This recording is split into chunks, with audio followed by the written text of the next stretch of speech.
अस्सलाम वालेकुम। आवाज़ आ रही है आप लोगों को? वालेकुम सलाम जी सर, आवाज़ आ रही है, कैसे हो आप? मैं बड़ा अच्छा, प्यारा, हसीन, खूबसूरत। और सुनाएं। अल्हम्दुलिल्लाह सर। जी जनाब, कैसे हैं आप लोग?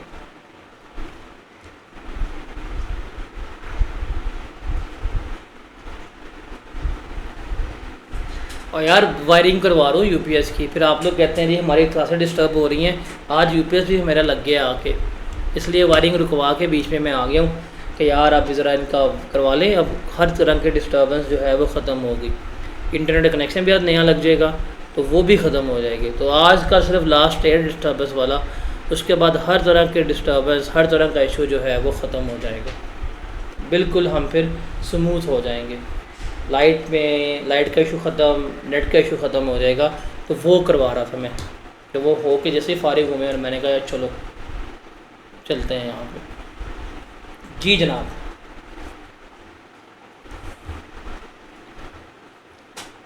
कैसा रहा आप लोगों का वीकेंड?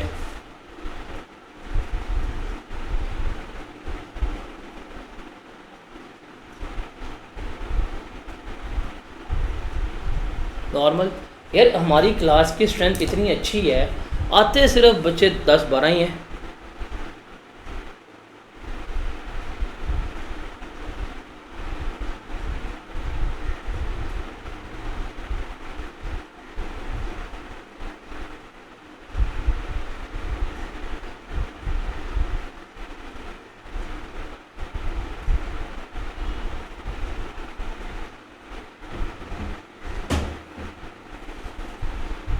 मैं तो भाई काम करवा रहा हूँ, मजदूर बने हो गए कि सारे मेरे हाथों पे कट लगे हुए हैं। नहीं यार देखें, इनोवेशन भी लेके आ रहे हैं, हर चीज़ कर रहे हैं। पहले होता था कि लाइव क्लासेस बड़ी बोर होती हैं, अब इतनी बड़ी तस्वीर मेरी हो गई है। आप लोगों को रिकॉर्डिंग जो है अब अच्छे मोड में मिल रही होती है, कोई इशू नहीं है। अब तो तकरीबन हर बच्चे ने फीडबैक के तौर के ऊपर भी कहा कि ये वाला माइक, मेरी क्लास जो है वो थोड़ी सी बेहतर वे में प्रेजेंट हो रही होती है, टीचर भी विजिबल है, रिकॉर्डिंग भी इसी मोड में आ रही है। तो कोई किसी किस्म की अब आपको लाइक बोर नहीं फील हो रहा होगा कि टीचर लेस स्क्रीन है या इतना टीचर नज़र आ रहा है स्क्रीन के ऊपर। अब वो चीज़ें जो हैं वो आपकी हमने ख़त्म कर दी। लाइक हम इनोवेट कर रहे हैं चीज़ों को, लेकिन आप लोग सपोर्ट ही नहीं कर रहे। वैसे रिकॉर्डिंग कौन कौन बच्चा ले रहा है अभी तक? कोई रिकॉर्डिंग वाला है? अच्छा, मेरा कैमरा ये है और मैं क्वेश्चन आंसर इस स्क्रीन पे देख रहा होता हूँ, तो जब मैं इधर देखूंगा ना, इसका मतलब मैं आपके टेक्स्ट वगैरह जो है वो पढ़ रहा होता हूँ। दैट इज़ द रीज़न जो मैं यहाँ पे देख रहा होता हूँ।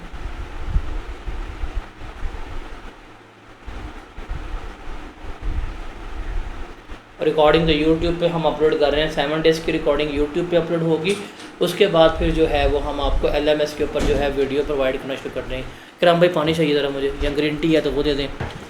और तो ये पंखा बंद कर दें डीमर से, ये पंखा बंद कर दें डीमर से। बंद बंद बंद बंद, हाँ शुक्रिया।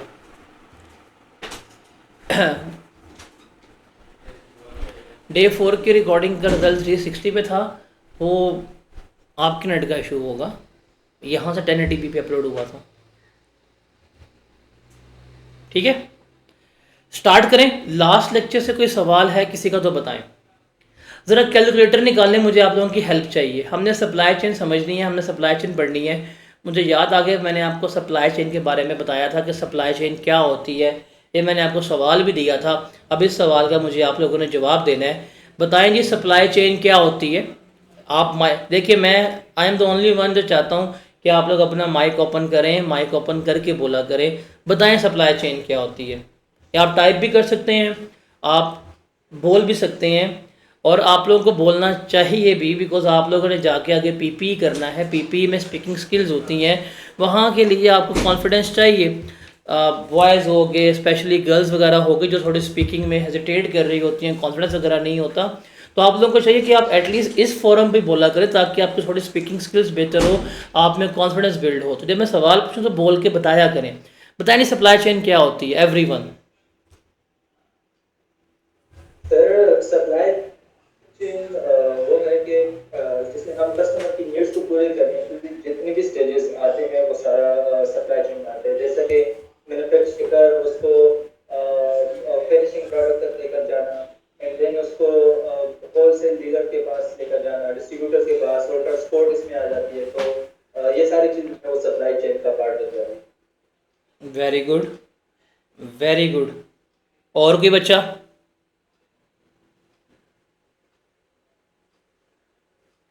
और कोई बच्चा सप्लाई चेन को बताएगा?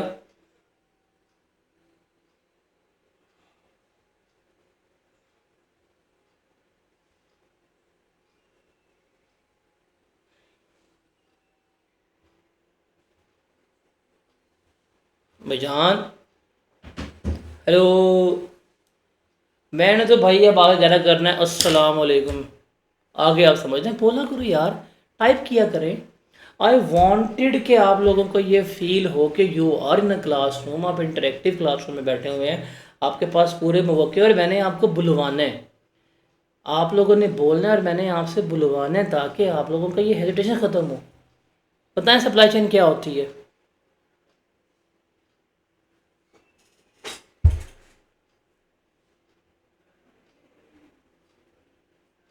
सप्लाई चेन एक चेन के थ्रू फाइनल कंज्यूमर तक चीज़ों को पहुंचाना। Very good.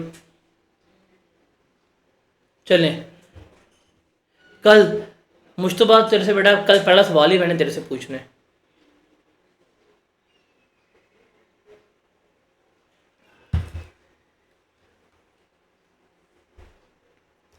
चलें जी, हम सप्लाई चेन क्या होती है बेसिकली?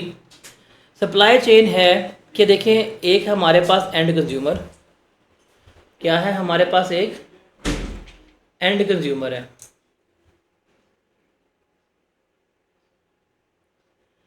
एंड कंज्यूमर तक चीज़ों का पहुंचाना, एंड कंज्यूमर तक चीज़ों का कस्टमर को डिलीवर करवाना, वो जो जिस चेन से आएगा, जिस प्रोसेस से आ रहा होगा, वो हमारी क्या कहलाएगी? वो हमारी जो है वो सप्लाई चेन कहला रही होती है।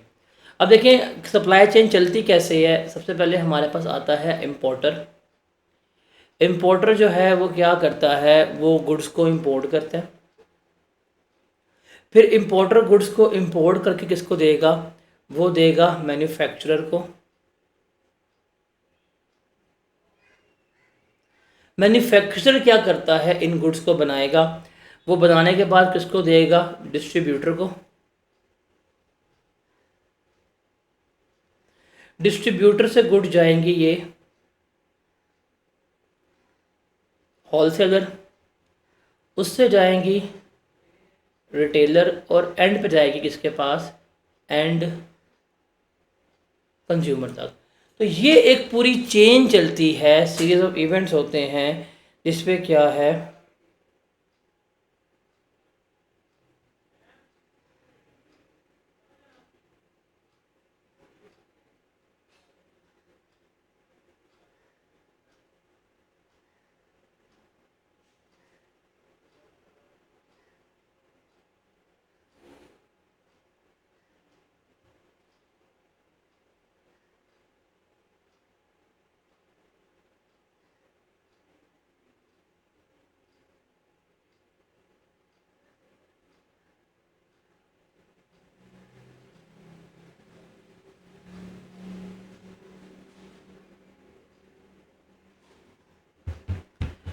तो ये जो पूरी हमारी चेन बन रही होती है, इसे हम क्या कहते हैं? सप्लाई चेन कह रहे होते हैं। तो इम्पोर्टर से उठ के और सेलर्स किसके पास जाएगी? जी, होलसेलर्स किसके पास जाएगी? रिटेलर, जो गली मोहल्ले में दुकानदार बैठे हुए हैं उनके पास।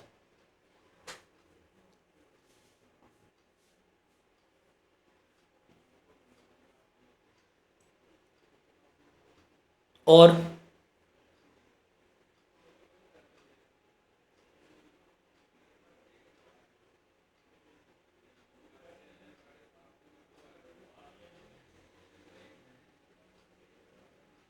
क्लियर है? तो ये हमारी पूरी की पूरी जो है वो सप्लाई चेन इस तरह से चल रही होती है और यहाँ तक आ रही होती है। तो अब हम ज़रा आगे चलते हैं अपनी टॉपिक की तरफ। हमने लास्ट टाइम जो चीज़ डिस्कस की थी, डैट वॉज पर्सन।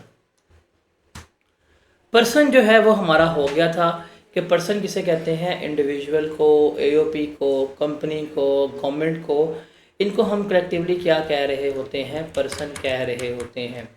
अब हमने आगे चलना है। अब जो हमने आगे डिस्कस करना है that is a taxable activity. Taxable activity क्या होती है, हमने उसको देखना है, हमने इसको समझना है कि ये टैक्सेबल एक्टिविटी क्या है, क्या नहीं है, क्या कुछ उसमें आएगा, वो हमने क्या करना है यहाँ पर अब डिस्कस करना है। अब ये डेफिनेशन है, आपके पास डेफिनेशन के नोट्स वगैरह हैं, आपने वहाँ से इसको देखना है। अब टैक्सेबल एक्टिविटी मीन्स कोई भी ऐसी इकोनॉमिक एक्टिविटी जो पर्सन कर रहा है, चाहे वो प्रॉफिट के लिए कर रहा है, चाहे नॉट फॉर प्रॉफिट के लिए कर रहा है, वो हमारी टैक्सेबल एक्टिविटी कहलाएगी। अब जहाँ पे भी इकोनॉमिक एक्टिविटी का मतलब आता है कि कोई भी लेन देन हो रही है, चीज़ों को बेच रहे हैं, ख़रीद रहे हैं, वो सारी है, वो सारी हमारी क्या है, टैक्सेबल एक्टिविटीज़ हैं एंड इंक्लूड्स। अब ये डेफिनेशन जो है ना हमारी, ये डेफिनेशन हमारी इम्पॉर्टेंट है। ये डेफिनेशन हमारी इम्पॉर्टेंट है क्यों? बिकॉज इसमें से इसकी जो एक्सेप्शन है कि जो इसका पार्ट नहीं बनेंगी वो बड़ी इंपॉर्टेंट है। एक्सेप्शन इसकी 3 मार्क्स की पास पेपर में आई हुई है कि बताएं कौन सी चीज़ जो है वो टैक्सेबल एक्टिविटी का पार्ट नहीं बन रही होगी।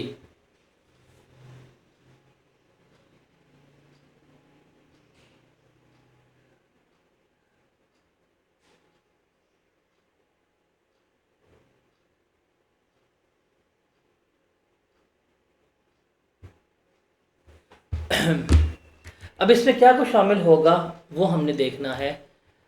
नंबर 1, ये 4 बातें जो है ये हमारी टैक्सेबल एक्टिविटी का पार्ट बनती हैं। पहला है कोई भी ऐसी एक्टिविटी जो आप बिज़नेस की फॉर्म में कर रहे हैं, आप ट्रेडिंग की फॉर्म में कर रहे हैं, आप मैन्युफैक्चरिंग की फॉर्म में कर रहे हैं, वो हमारी क्या कहलाएगी, वो हमारी टैक्सेबल एक्टिविटी कर रही होगी। बिजनेस का, ट्रेड का, मैन्युफैक्चरिंग का आप लोगों को पता है?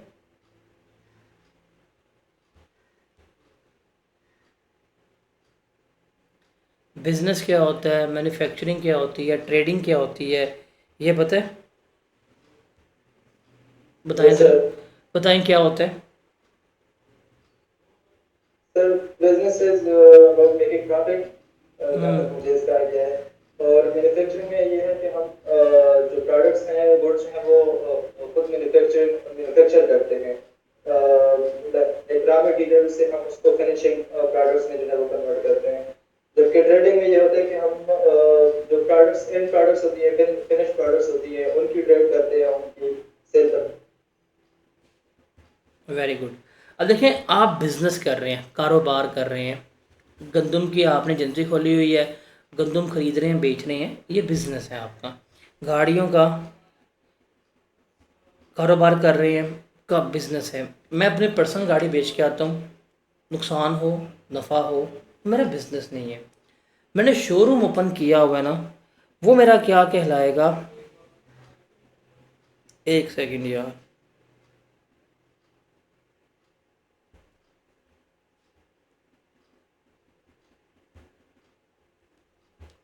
वो मेरा क्या कहलाएगा? वो मेरा बिजनेस कहलाएगा।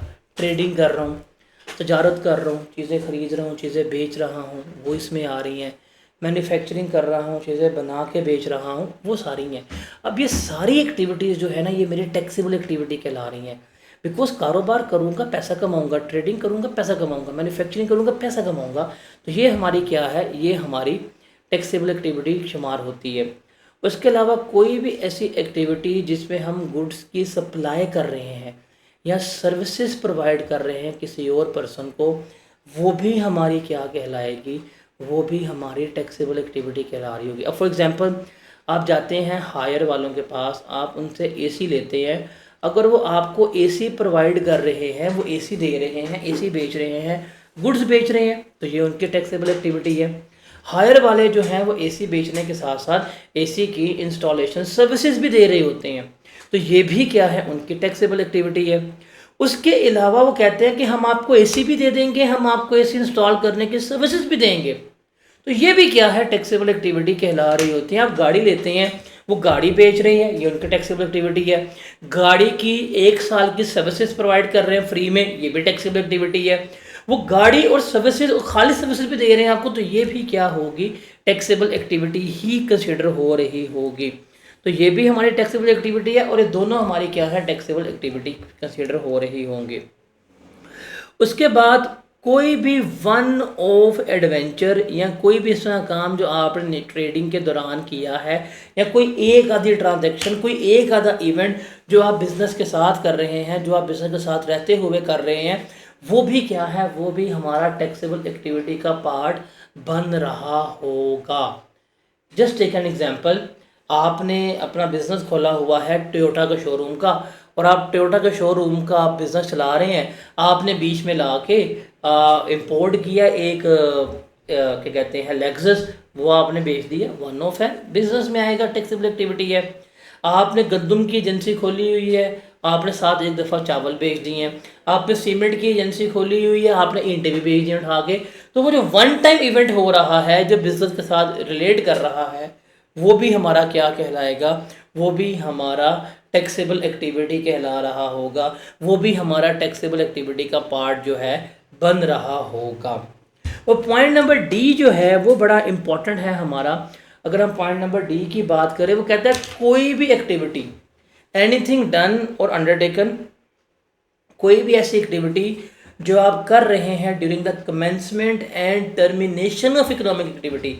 मतलब जब आपने कोई इकोनॉमिक एक्टिविटी स्टार्ट की, जब हम नया बिजनेस स्टार्ट करते हैं, हम सैंपल बनाते हैं, वो जो सैंपल वगैरह बनाए हैं वो भी हमारी टैक्सेबल एक्टिविटी है। या कल को हम अपना बिजनेस बंद कर रहे हैं, हमने कोई इन्वेंट्री प्रोड्यूस की हुई है, वो हमारे वेयर हाउस में पड़ी हुई है, हम उसको अगर बेच रहे हैं बना के, तो वो भी मेरा क्या कहलाएगा, वो भी मेरी टैक्सेबल एक्टिविटी कहला रही होगी। तो जनाब ये चारों चीज़ें जो हैं ये मेरी क्या कंसिडर होती हैं, ये चारों चीज़ें मेरी टैक्सेबल एक्टिविटी कंसिडर हो रही होती हैं। इनको एक दफ़ा रीड आउट कर लें, आपके सामने स्क्रीन है, आपके पास 2 मिनट हैं, आप इनको पढ़ लें। इसमें कोई सवाल है तो मेरे से पूछ लें, फिर हम आगे चलते हैं। कोई क्वेश्चन किसी किस्म का, अच्छा ये रट्टा मारने वाली नहीं है, ये डेफिनेशन रट्टा मारने वाली नहीं, कैसे क्रैम करें इसको समझें ज़रा। कोई सवाल वगैरह है तो पूछें, फिर हम चलते हैं आगे।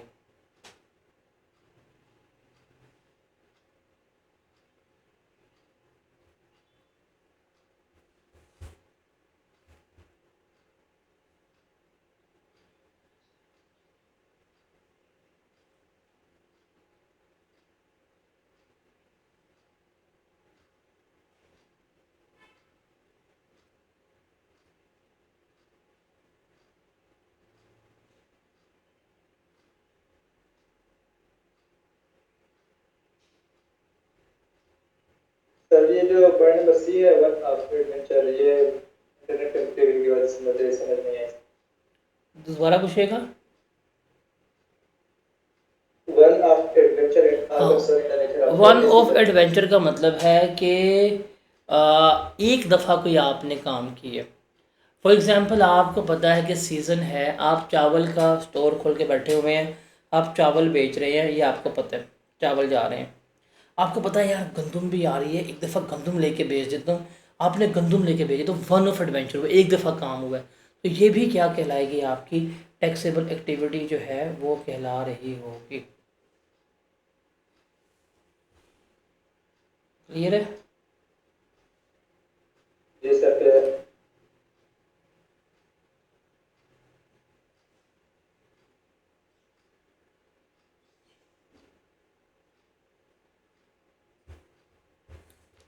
डी, डी में है कि देखिए, डी ही मैं डी कर रहा हूँ। पॉइंट नंबर डी में है कि देखें, आपने बिज़नेस स्टार्ट किया। जब आप नया बिज़नेस स्टार्ट करते हैं, आप सैंपल्स वगैरह बनाते हैं, ट्रायल प्रोडक्शन करते हैं, बताएं ज़रा। Yes sir. वो जो सैंपल्स बनाते हैं, वो जो ट्रायल प्रोडक्शन करते हैं ना, वो वाली, वो भी टैक्सेबल एक्टिविटी है। कल को आप बिज़नेस बंद करेंगे, जब बिज़नेस बंद कर रहे हैं, जब बिज़नेस आप ऑफ कर रहे हैं, आपने ख़त्म कर लिया, तो कोई ना कोई इन्वेंट्री आपके पास पड़ी होगी। तो वो जो इन्वेंट्री बनी होंगी, वो जो बनाई है, वो जो बेचेंगे, वो भी आपकी टैक्सेबल एक्टिविटी जो है वो कंसिडर हो रही होगी। Okay sir. ठीक है। और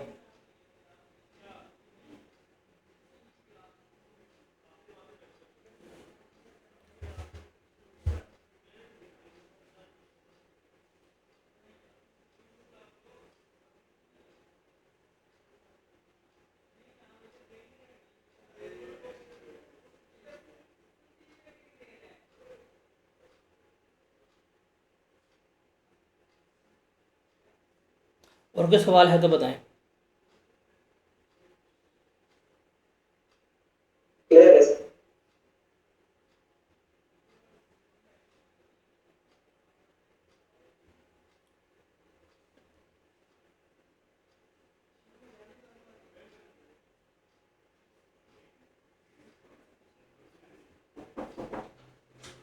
आगे चलते हैं हम।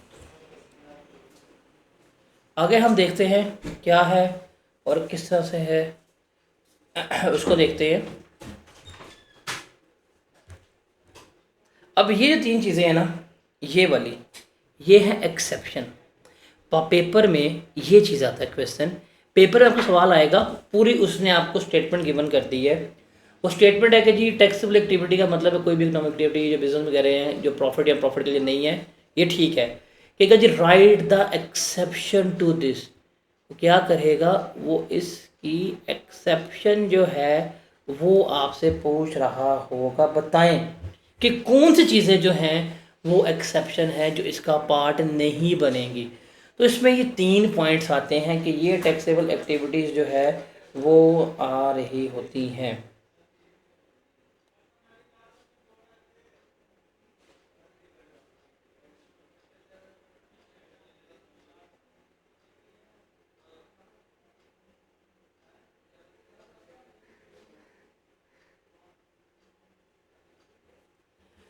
अब इसको समझने के लिए पहला है इसमें कि जो एक्टिविटी एम्प्लॉय कर रहा है, जो एम्प्लॉय सर्विसेज वगैरह प्रोवाइड कर रहा होता है, वो कभी भी टैक्सेबल एक्टिविटी का पार्ट नहीं बन रही होती। अब इसको समझते हैं ज़रा हम यहाँ पे। फॉर एग्ज़ाम्पल एक अकाउंटेंट है,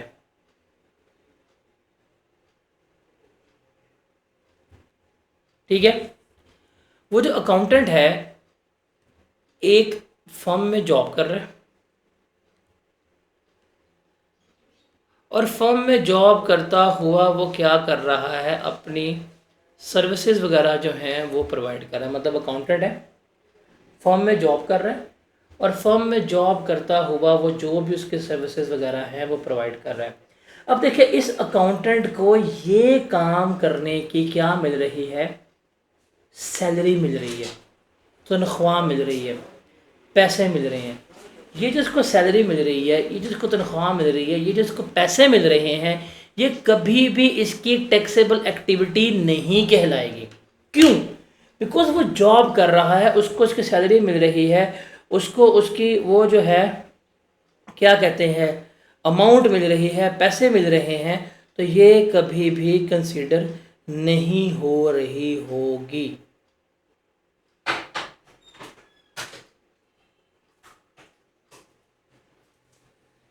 ये कभी भी टैक्सेबल एक्टिविटी कंसीडर नहीं होगी।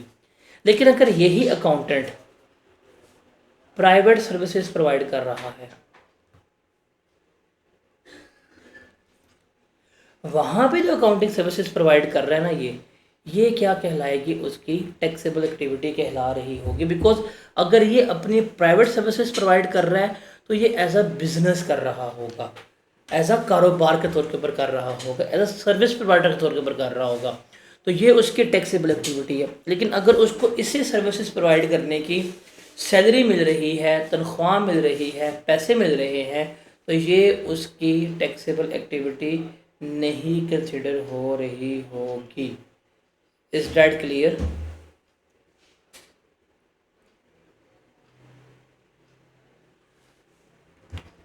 ये पहला पॉइंट कि जो एम्प्लॉय सर्विसेज प्रोवाइड कर रहा होता है, जो उसके पैसे रिसीव कर रहा होता है, जो उसको उसकी रकम मिल रही होती है, वो जो अमाउंट होती है वो कभी भी टैक्सेबल एक्टिविटी कंसीडर नहीं होती। ये वाला पॉइंट सबको क्लियर है?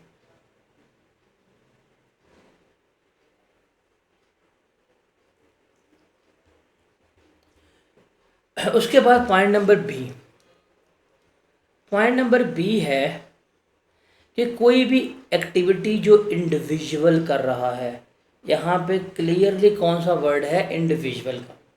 As a private recreational activity या एज अ हॉबी के तौर के ऊपर, वो भी टैक्सेबल एक्टिविटी नहीं है। मैं कहता हूँ जी मेरी हॉबी है स्केचिंग करना, मेरी हॉबी है ड्राइंग करना, तो ये टैक्सेबल एक्टिविटी नहीं है। मैं कोई रिक्रिएशन एक्टिविटी पे काम कर रहा हूँ, जैसे मुझे ट्रैवलिंग बहुत पसंद है, मैं बाइक राइड पे निकलता हूँ, मैं व्लॉग्स बना रहा होता हूँ, मैं करता हूँ। अब ये मेरी एक रिक्रिएशनल एक्टिविटी है, ये मेरी हॉबी है, ये मेरी कभी भी टैक्सेबल एक्टिविटी शुमार नहीं होगी। और नंबर सी जो है वो यही पॉइंट है। ये वाला पॉइंट जो है ये तो हमारा इंडिविजुअल के लिए ना, ये वाला पॉइंट है कि इंडिविजुअल के अलावा एओपी हो गई या कोई कंपनी हो गई, अगर वो कोई ऐसा रिक्रिएशन काम कर रही है, अगर वो कोई ऐसा हॉबी के तौर के ऊपर काम कर रही है, तो वो भी कभी भी टैक्सेबल एक्टिविटी कंसीडर नहीं होगा। जैसे फॉर एग्जांपल मास्टर पेंट्स हैं, मास्टर पेंट्स हैं, पेंट्स बना के बेचते हैं, वो उनकी टैक्सेबल एक्टिविटी है।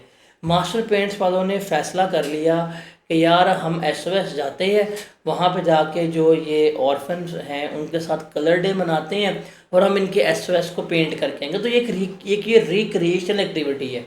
ये काम उनका कभी भी टैक्सेबल एक्टिविटी नहीं कहलाएगा।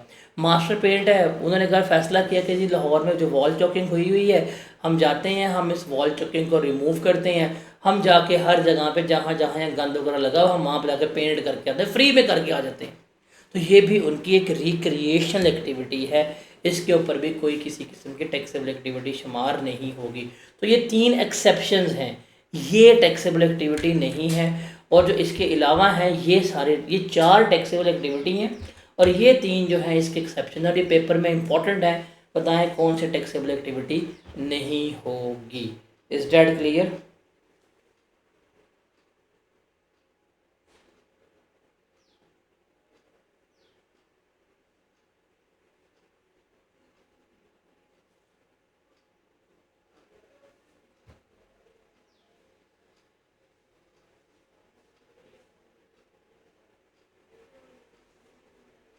सर फिर तो ऐसा भी हो सकता है कि कुछ अपनी बस अपनी बिजनेस एक्टिविटीज को भी कह दे कि ये हमारी रिक्रिएशनल नहीं, एक्टिविटीज है, बिजनेस तो एक्टिविटी फिर उसको कभी कैसे भी, बंद करके। बिजनेस एक्टिविटी कभी भी रिक्रिएशनल एक्टिविटी नहीं होती। जैसे फॉर एग्जांपल मैं बाइक राइड करता हूँ, मैं व्लॉग्स बनाता हूँ, मैं कभी कभी बनाता हूँ, वो मेरी हैबिट, वो मेरी हॉबी है। अगर मैं प्रॉपर व्लॉगर बन जाऊँ या प्रॉपर इस पर घुसूँ तो मेरा बिजनेस हो जाएगा। वो मैं कभी कभी कर रहा हूँ, वो एक मेरी रिक्रिएशन एक्टिविटी है। अगर मैं रेगुलरली शुरू करूँगा तो मेरा बिजनेस हो जाएगा। वो सेल्स बेचना होता है, बिजनेस कारोबार करना, जो कारोबार कर रहे हैं उसमें जो चीज़ बेच रहे हैं वो सेल्स होती है आपकी। देखिए सैलरी जो है आपको काम करने की तनख्वाह मिल रही है। मैं एक जगह सर्विसेज प्रोवाइड कर रहा हूँ, उनका मुलाजिम हूँ, नौकरी कर रहा हूँ, पैसे ले रहा हूँ, वो सैलरी है, वो मेरी टैक्सेबल एक्टिविटी नहीं है, वो मेरी सर्विसेज है।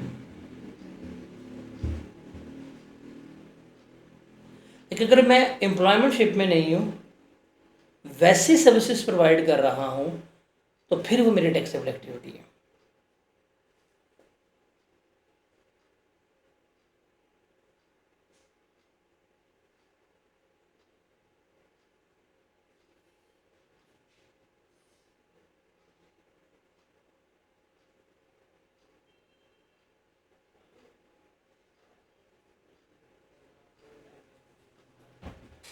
जी जनाब,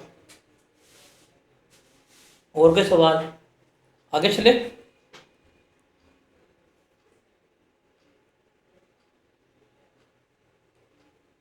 यस सर। इस चले मैं फिर टाइम देता हूँ, ये है, तो इसको सारे रीड करके मुझे बताएं।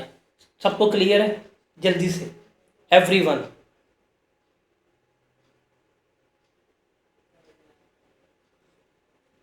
सब के सब जरा बताएं रीड करके, सारा ये 4 पॉइंट क्लियर है?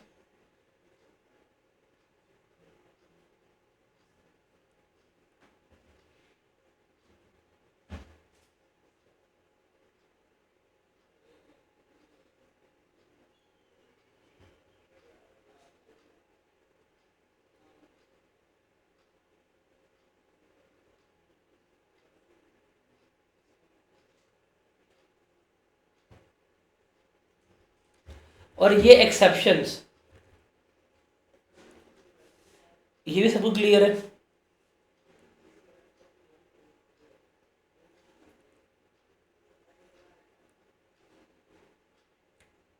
Very good. आगे देखते हैं। उसके बाद देखते हैं सप्लाई। टैक्सेबल सप्लाईज क्या होती हैं, एग्जाम सप्लाईज क्या होती हैं, उसकी हम बात करते हैं। देखें, जो हमारा है ना पूरा टैक्स, मतलब हम पूरे सेल्स टैक्स की बात करें तो उस पूरे सेल्स टैक्स को, ये मुकम्मल जो हमारा सेल्स टैक्स है, हमने इसको दो डिविजन्स में लेके चलना है। एक है एग्जेम्प्ट सप्लाईज और दूसरा है हमारे पास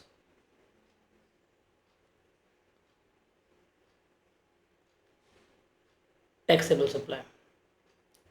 एग्जेम्प्ट सप्लाई का मतलब क्या है कि हम जो चीज़ें बेच रहे हैं, जो हम सप्लाई वगैरह कर रहे हैं, उनके ऊपर कोई किसी किस्म का टैक्स है ही नहीं।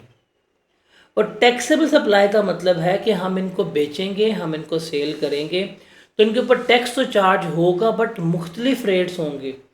कहीं पे 18% है, कहीं पे 0% है, कहीं पे 10% है, कहीं पे 5% है, कहीं पे 7% है। तो रेट है, चार्ज कर रहे होंगे टैक्स को, तो वो हमारे पास है टैक्सेबल सप्लाई। तो पूरे टैक्स में या तो चीज़ एग्जेम्प्ट है, उसके ऊपर टैक्स है ही नहीं, या वो चीज़ क्या है, टैक्सेबल है, उसके ऊपर टैक्स है, उसके ऊपर टैक्स लगेगा। तो टैक्सेबल सप्लाई की अगर बात करें, टैक्सेबल सप्लाई की बड़ी सिंपल डेफिनेशन है, वो सप्लाई जो अदर देन एग्जेम्प्ट है, जो एग्जेम्प्ट सप्लाई के अलावा है, वो मेरी क्या कहलाएगी, टैक्सेबल सप्लाई कहला रही होगी। और ये डेफिनेशन जो है, ये डेफिनेशन आपकी रीड ओनली है, इसको याद रखने की आपको ज़रूरत नहीं है। उसके बाद अगर हम टैक्सेबल सप्लाई की बात करें, तो टैक्सेबल सप्लाई में दो चीज़ें और आती हैं कि इसमें टैक्सेबल सप्लाईज है जो नॉर्मल आती हैं, मतलब नॉर्मल हम 18% के ऊपर सेल टैक्स चार्ज करेंगे, और इसमें हमारे पास आ रही होंगी वो सप्लाई जिसके ऊपर रेट चार्ज हो रहा होगा 0% के ऊपर। तो वो चीज़ें जिसके ऊपर हम बेच रहे हैं लेकिन टैक्स चार्ज करेंगे 0% के ऊपर, तो वो मेरी क्या कहलाएगी, वो मेरी कहलाएगी ज़ीरो रेटेड सप्लाई। क्या होती है, तफसील में अगर अगर पढ़ेंगे फुल डिटेल में कि what are zero rated supplies, इसको हम फुल डिटेल में पढ़ेंगे, क्या है, किस तरह है, रेट क्या है, एग्जाम्ट में इसमें डिफरेंस क्या है, इसको तफसील में पढ़ेंगे, डोंट वरी। और एग्जाम सप्लाईज वो होती हैं जिसके ऊपर कोई किसी किस्म का टैक्स जो है वो चार्ज नहीं हो रहा होता। तो ये सारी बात थी हमारी सप्लाई के ऊपर कि या तो हमारे पास टैक्सेबल है, टैक्सेबल का मतलब है नॉर्मल जिसके ऊपर 18% टैक्स चार्ज हो रहा होगा, या ज़ीरो रेटेड, वो भी इसमें आ रही होती है, उस पर 0% टैक्स चार्ज हो रहा होता है। और एग्जेम्प्ट का मतलब है कि उसके ऊपर टैक्स है ही नहीं, उसके ऊपर टैक्स जो है वो एग्जिस्ट ही नहीं कर रहा होता। तो ये एग्जेम्प्ट क्या होती हैं, ज़ीरो रेटेड जो है वो है उसका डिटेल में हम जाकर डिफरेंस जो है वो आगे पढ़ रहे हों। तो एग्जाम्प्ट के ऊपर पूरा हमने स्केड्यूल पढ़ना है, 6 स्केड्यूल है। जो ज़ीरो रेटेड है उसके ऊपर हमने पूरा स्केड्यूल पढ़ना है, ये हमारा 5th स्केड्यूल है। तो हम ये सारा कुछ जो है वो डिस्कस आउट कर रहे होंगे। ठीक है जी जनाब, यहाँ तक कोई सवाल है तो बताएं।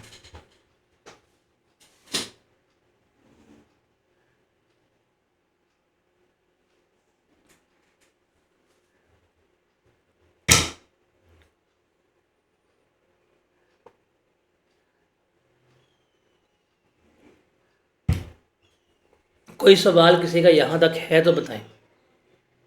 Any question by anyone up till now?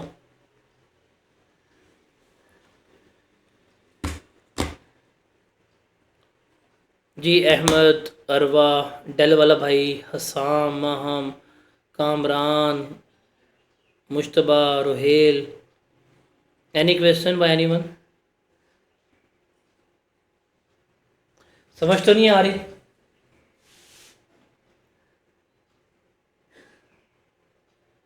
Sir clear है यहाँ तक सर। जी, क्लियर है सर। क्लियर था, ओके।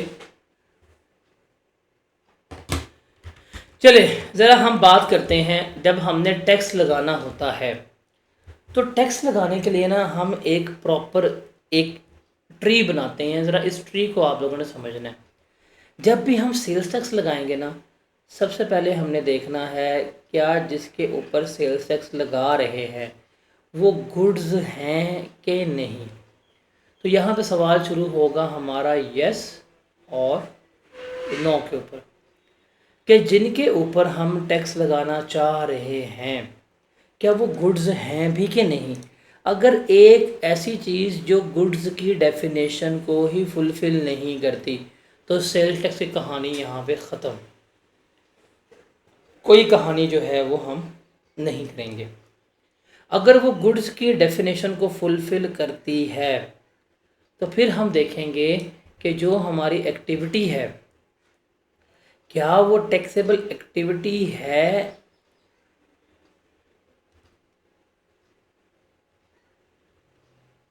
या नहीं।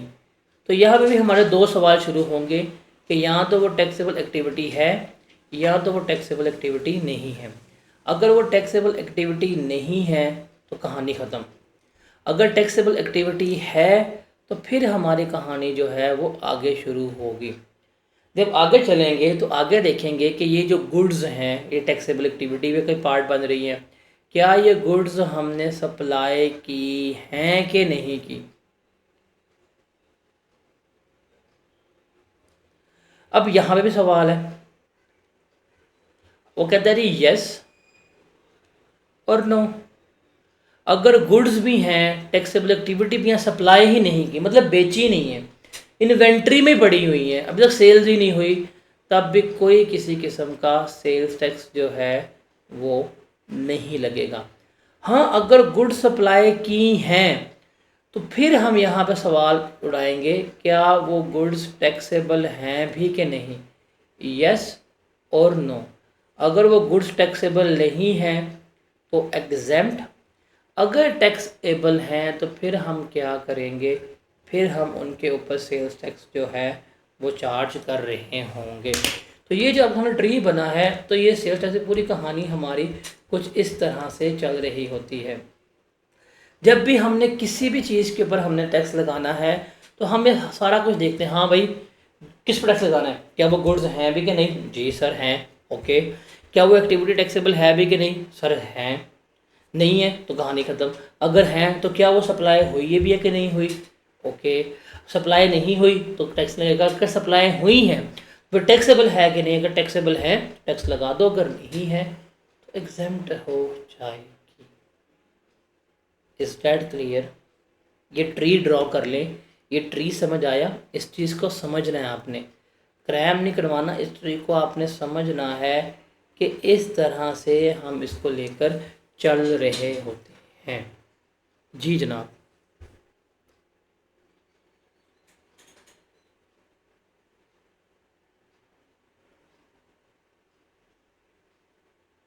ये क्लियर है सर? आपके चेयर के पीछे कुछ पॉइंट्स छुप गए हैं, लास्ट वाला नोट करना है। ये ले यार भाई, फिक्र क्यों कर रहा है, ये ले। अब नज़र आ रहे हैं?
सर एक क्वेश्चन सॉल्व करने पहले चेक करना होगा, नहीं ये आपको सर समझा रहा हूँ। अभी तो मैंने आपको क्वेश्चंस पे, अभी तो सिर्फ आपकी कंसेप्चुअल बिल्डिंग कर रहा हूँ, अभी भी इतना बड़ा नहीं डाल रहा। ज़रा कल वाली क्लास में आए, हाँ कल मैं आपको सही पास पेपर का सवाल करवाता हूँ। अभी सिर्फ कंसेप्चुअल बिल्डिंग कर रहा हूँ, अभी डरा नहीं रहा, एक तो आवाम भी नहीं आ रही, और इसलिए थोड़ा सा अभी हम बिल्कुल हल्का लाइट वे में, लाइट मोड में चल रहे हैं चीज़ों को लेके। लेकिन कल से फिर हम थोड़ा सा चीज़ों को एस्केलेट करेंगे, बिकॉज अभी काफ़ी बच्चों ने ना लेट ज्वाइन की है, पीछे ही हैं, तो इसलिए थोड़ा सा मैं अभी स्लो चल रहा हूँ कि वो जल्दी से अपने पेंडिंग लेक्चर्स क्लियर कर लें। फिर हम ज़रा आगे की बात करेंगे, आगे क्या है, किस तरह से है, किस तरह से हम चीज़ों को लेके चलेंगे, वो फिर हम आगे बात करेंगे। ये सिर्फ आपने समझना है कि ये ऐसे इस तरह से चल रहा होगा। जी जनाब, ये क्लियर है? यहाँ तक कोई सवाल, यहाँ तक कोई कन्फ्यूजन किसी को है तो बताएं।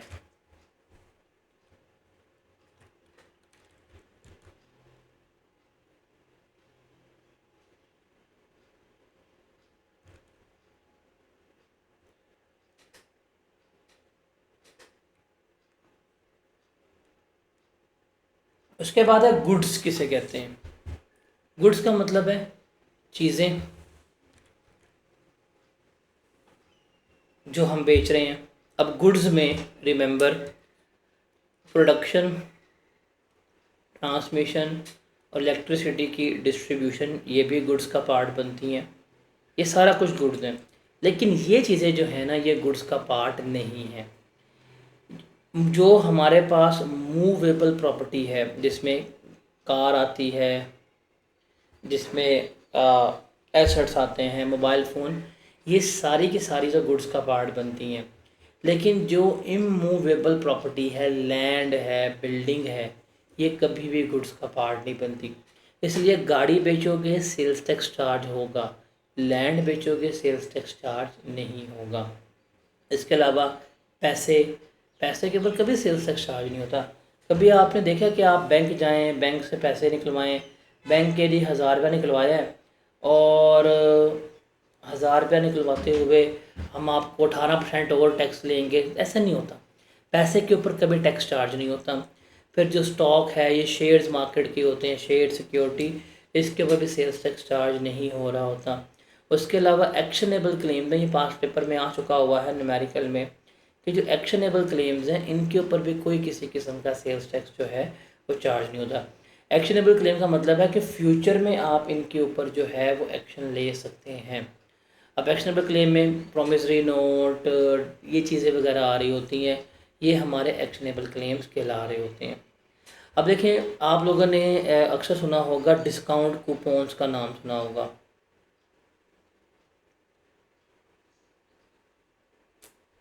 अब डिस्काउंट कूपन एक एक्शनेबल क्लेम है। डिस्काउंट कूपन क्या है कि आपने आज ख़रीदारी की है 10,000 रुपये की, आपको उन्होंने ना एक कूपन दे दी है और आपको कह रहे हैं कि आप जब अगले महीने आएंगे आप हमें ये कूपन दिखाइएगा, हम आपको 1000 रुपये का डिस्काउंट मज़ीद दे देंगे।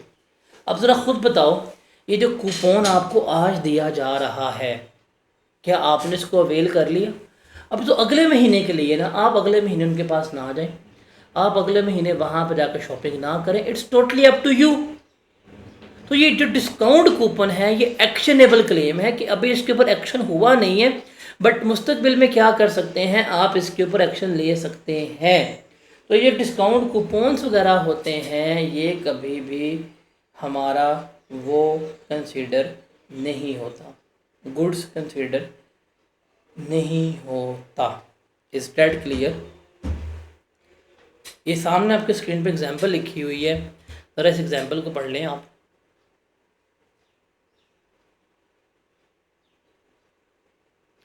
सर जो शेयर होते हैं कंपनीज के वो भी तो एक्शनेबल होंगे।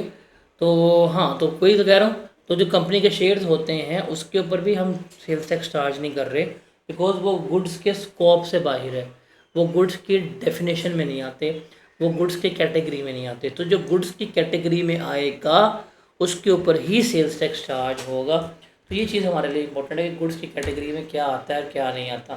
बिकॉज अगर आप ये देखें तो हम सबसे पहले देखते हैं कि जिस चीज़ के ऊपर हम बात कर रहे हैं वो गुड्स हैं या नहीं है। सर्विसेज के ऊपर टैक्स चार्ज होता है, बस सर्विसेज हमारे सिलेबस का पार्ट नहीं है। हमारे सिलेबस का पार्ट्स क्या है? गुड्स। तो गुड्स के पर्सपेक्टिव से हम बात कर रहे हैं। तो गुड्स की डेफिनेशन ये है, जो गुड्स की डेफिनेशन है जो उसको फुलफ़िल करेगा उसके ऊपर ही क्या किया जाएगा? सेल्स टैक्स जो है वो चार्ज किया जा रहा होगा। क्लियर है? ये एग्जाम्पल ज़रा पढ़ लें, बताएं ज़रा, ये क्लियर एग्जाम्पल पढ़ के।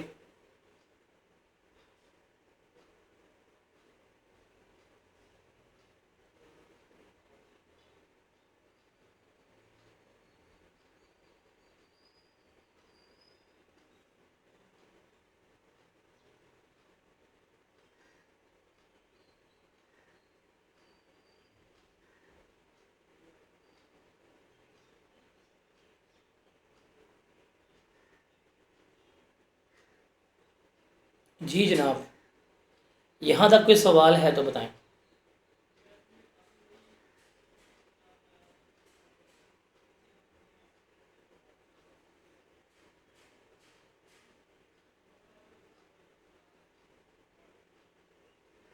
एवरीवन?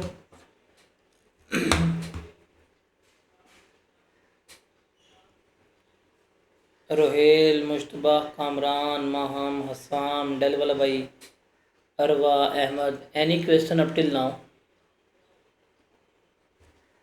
जी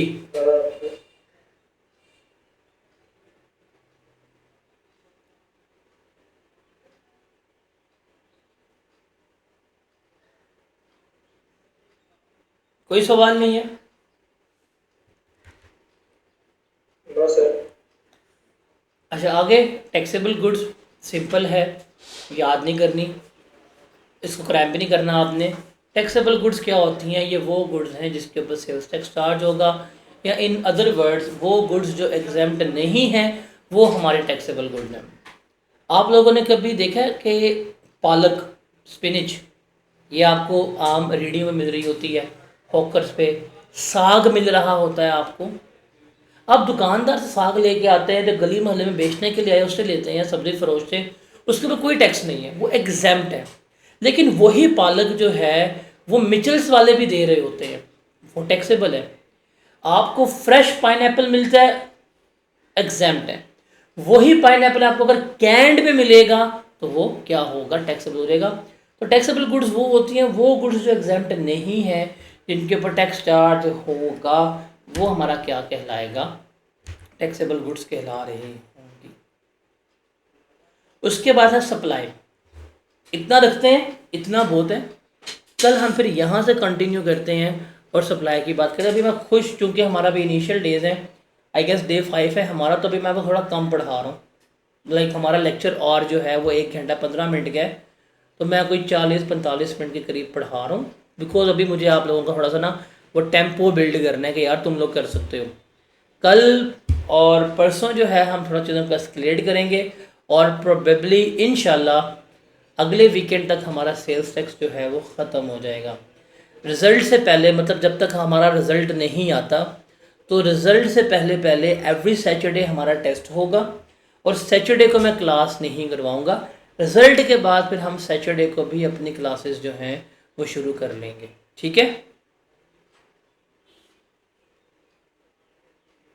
ओके सर। यहाँ तक कोई सवाल है तो बताएं, अगर नहीं है तो वाइंड अप करते हैं। इंशाल्लाह फिर हम आगे चलते हैं, कल मिलते हैं। आप लोग मुझे अपना मैसेज नाम लिख के डीएम कर दीजिएगा, मैं आप लोगों का नाम जो है वो सेव कर लूँगा। अगर कल को कोई मसला वगैरह हो आप मुझे मैसेज वगैरह करें तो मैं आपको रिस्पॉन्ड आउट कर सकूँ। Okay sir. ठीक है जी, मिलते हैं इंशाल्लाह कल।